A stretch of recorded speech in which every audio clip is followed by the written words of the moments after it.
Note বই কবিতাটি সম্পূর্ণ আলোচনা করব, তাই তোমরা পুরো ভিডিওটি স্কিপ না করে দেখতে থাকো। সুকুমার রায় 1887 খ্রিস্টাব্দে জন্মগ্রহণ করেন। 1923 খ্রিস্টাব্দে তার মৃত্যু হয়। আবোল তাবোল, হযবরল, পাগলা দাশু ইত্যাদি স্রষ্টা হলেন সুকুমার রায়। তার পিতা ছিলেন উপেন্দ্র কিশোর রায়চৌধুরী। এবার আমরা কবিতাটি আলোচনা করি। নোট বই সুকুমার রায়। আচ্ছা, আগেই আমরা বলে রাখি নোট বই কথাটির মানে কি বলতো। নোট বই হচ্ছে এমন একটা বই যেখানে আমরা প্রত্যেক দিন কি করি না করি দিনের শেষে সেখানে গিয়ে আমরা সব লিখে ফেলি, তাকে বলা হয় নোট বই। এখানে সুকুমার রায়ও একটা নোট বই নিয়ে তার প্রত্যেক দিনের ঘটনাগুলো লিখে রেখেছিলেন। এই দেখো পেন্সিল নোটবুক এ হাতে, এই দেখো ভরা সব কিলবিল লেখাতে। সেই পেন্সিল দিয়ে নোটবুকের মধ্যে সব যেন লিখে ফেলেছেন, যা দেখে মনে হচ্ছে যেন লেখাগুলো কিলবিল করছে। ভালো কথা শুনি যেই চটপট লিখি তাই, ফড়িংয়ের কটা ঠ্যাং আরশোলা কি কি খায়, আঙুলেতে আঠা দিলে কেন লাগে চটপট, কাতুকুতু দিলে গরু কেন করে ছটপট।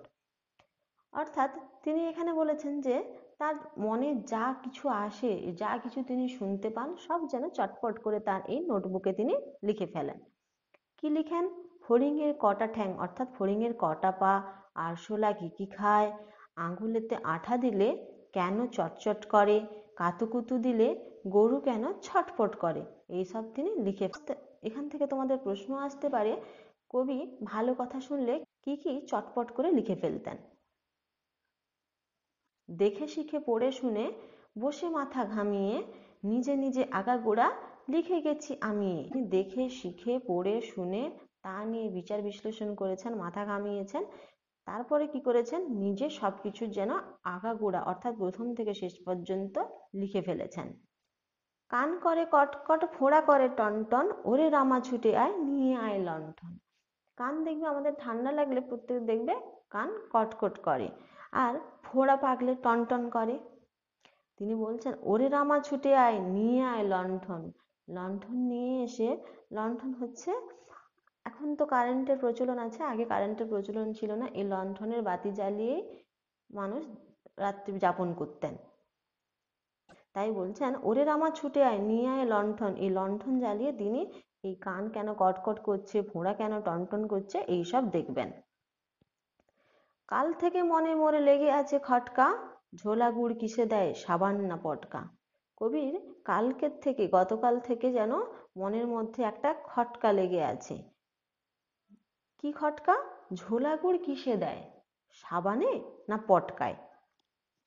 খটকা কথাটির অর্থ হলো সন্দেহ। এই বেলা প্রশ্নটা লিখে রাখি গুছিয়ে, জবাবটা জেনে নেব মেজদাকে খুঁচিয়ে। যখন মেজদাদা বাড়িতে আসবেন তখন তিনি মেজদাদাকে খুঁচিয়ে অর্থাৎ মেজদাদাকে বারবার খোঁচা দিয়ে তার মনের এই জমে থাকা প্রশ্নটা তিনি জেনে নেবেন। তাই তিনি তাড়াতাড়ি করে এই বেলাতে প্রশ্নটাকে ভালো করে গুছিয়ে রাখছেন।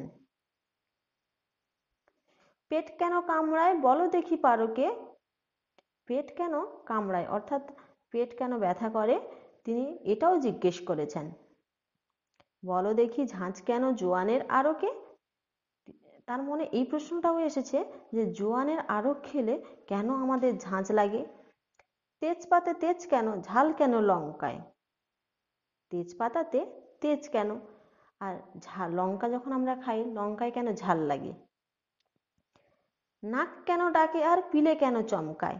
নাক কেন ডাকে, মানুষ যখন সারাদিনের পরিশ্রমের পরে ঘুমোতে যান তখন দেখবেন যখন বেশ ভালো রকমের ঘুম হয় তখন তখন তার অজান্তেই নাক ডেকে ফেলেন।